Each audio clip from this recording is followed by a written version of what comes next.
I feel honored because I've been to several of the HESTEC every year pretty much. We've tried to make it a point of taking the family, trying to make it a point of us as teachers going in and just trying to figure out exactly what are those teachers doing that I'm not doing in my class, and then to find out that I'm still doing the exact same thing those teachers were. This will be your team. I keep telling the kids, math is everything.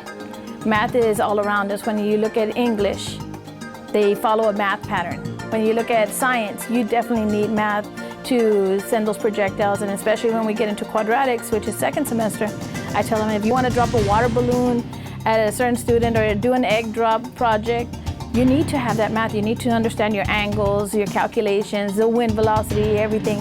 And then of course history, it all has patterns, and I keep telling them, I'm like, it all revolves back to the math. So the electronic devices you have, that came from an engineer, but that engineer needed to understand the mathematics behind it.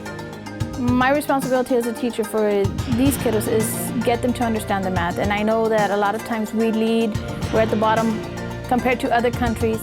These kids have that abstract thinking, they think outside the box, but if they don't understand the basics, they can't move forward, they can't move the country forward, they can't do things for us, and that way we get these guys to open up and understand and have that discipline, then we can start hiring from within our country instead of hiring from outside.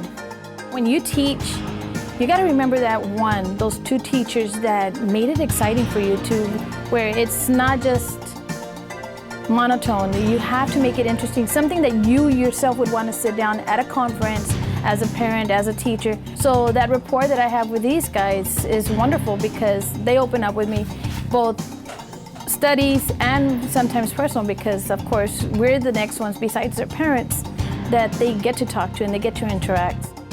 Pan Am with just opening up that opportunity for our Gear Up students and incorporating everything, just exposing these kids to what the possibilities are out there. It's been ecstatic, it's been awesome. There's opportunities for you, and just because you're Hispanic doesn't mean you have to stay here in the Valley. You can go beyond and go to New York, go to Texas Instrument, go to Exxon, become our builders, the Navy, everybody who uses that background, that math. So it's been wonderful for the kids and for parents because it has been exposing parents here in the Valley of what opportunities are out there, that there's no limit for them.